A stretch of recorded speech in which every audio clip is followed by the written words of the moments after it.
ہمارا نفس کہتا ہے یہ جسم میرا ہے، میری ملکیت ہے، اٹس مائی ڈومین، میری خواہش پوری کرنی ہوگی. جیسے اس نے کہا میں نہیں جانتا کوئی خدا ہے میرے سوا اور میرے اوپر، میں نہیں مانتا. نفس بھی کہتا میں نہیں ماننے کو تیار، کیا حلال ہے کیا حرام ہے، کیا جائز ہے کیا ناجائز، میری خواہش پوری کرو.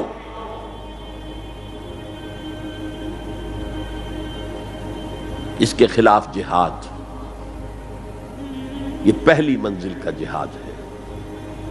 اور آپ کو معلوم ہے 3 منزلہ عمارت ہے، تو بلند ترین تو ہے تیسری منزل، اہم ترین ہے پہلی منزل.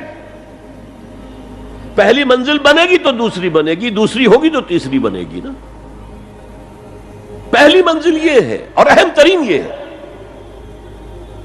اسی لیے مولانا روم نے کہا نفس ماں ہم کم طرز فرعون نیست، میرا نفس بھی فرعون سے کم نہیں ہے، لیکن ایراعون نیست، اس کے پاس لاؤ لشکر تھا. اس نے زبان سے بھی کہہ دیا تھا انا ربکم الاعلی، میں ہوں خدا.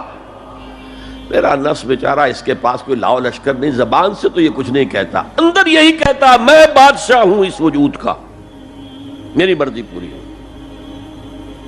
تو اسٹرگل اگینسٹ دس بیسر سیلف، ایک سیلف ہے اونچی سیلف، خودی، انا، ایگو، اور ایک ہے یہ بیسر سیلف، حیوانی جبلتیں جو اندھی بہری ہیں، جو حلال اور حرام سے انہیں کوئی غرض نہیں ہے، ان کے خلاف جہاد کرنا.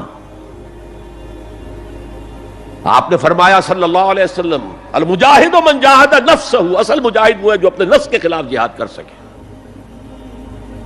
تمہارے اندر یہ دشمن تو بیٹھا ہوا ہے، تکڑا ہے، تمہیں کنٹرول کر رہا، چلے آؤ باہر کے دشمنوں سے جہاد کرنے کے لیے. تم نے ٹانگے کو گھوڑے کے آگے باندھ دیا. اور ایک دفعہ حضور سے پوچھا گیا ای الجہاد افضل یا رسول اللہ، اے اللہ کے رسول سب سے افضل جہاد کون سا ہے؟ فرمایا ان تجاہد نفسک فی طاعت اللہ، اپنے نفس کے خلاف جہاد کرو، اسے اللہ کا مطیع کرو. یہ جو اندر کی کشمکش ہے، کشاکش ہے، یہ جہاد فی سبیل اللہ کا نقطہ آغاز، اللہ کا مطیع بنانا ہے نفس کو. اس کے ساتھ 2 سب لیول اور ہیں. اس نفس کو بھڑکانے والی ایک قوت ہے انویزیبل، اور ویزیبل بھی ہے. انویزیبل قوت سب سے بڑی ابلیس، شیطان لعین، اور اس کے چیلے چانٹے جنات میں سے. اور ویزیبل میں انسانوں میں جو اس کے ایجنٹ ہیں، جو فحاشی کو کلچر کا نام دے، یہ اس ابلیس کے چیلے ہیں. ان کے خلاف جہاد نہیں کریں گے آپ.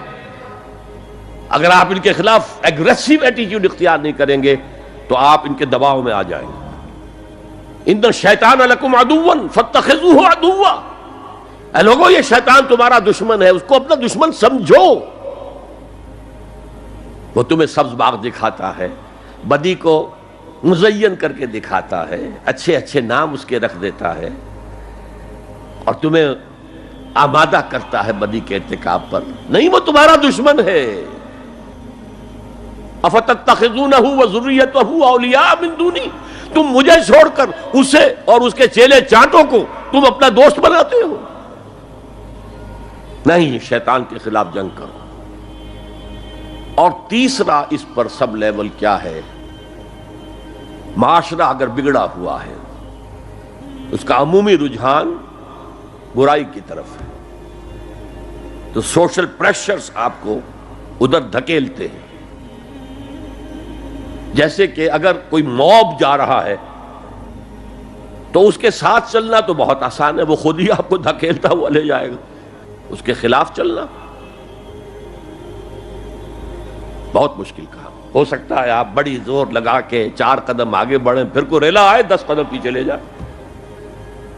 تب 2 ہی راستے ہیں، زمانہ بات و سازت تو بعد زمانہ بے ساز. یا تو پیسو معاملہ ہے، زمانہ تمہارے ساتھ سازگاری نہیں کرتا، چھوڑو تم زمانے کے ساتھ سازگاری اختیار کر لو، چلو تم ادھر کو ہوا ہو جدھر کی.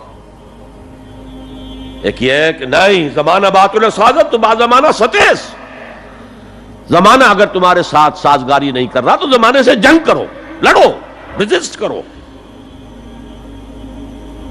تو 3 جہاد ہو گئے فرسٹ لیول کے، 3 سب لیولز۔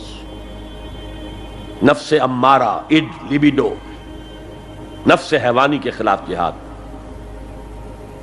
اس کو بھڑکانے والے، وسوسہ اندازی کرنے والے، اس میں پھونکے مارنے والے، شیطان اور اس کی ذریت مانوی اور ذریت نسلی، جنات اور انسانوں میں جو اس کے ایجنٹ ہیں، ان کے خلاف جہاد، معاشرے کے خلاف ایک اسٹرگل۔ اب یہ 3 جہاد آپ نے کر لیے، اللہ توفیق دے ہم میں سے ہر ایک کو، تو اب یہ جہاد آپ کے جسم سے باہر نکلے گا، خارج میں آئے گا۔ دوسری منزل ہے نظریاتی تصادم۔ اگر آپ نے ایمان کا نظریہ اختیار کیا ہے تو الحاد کا نظریہ رکھنے والے بھی موجود ہیں۔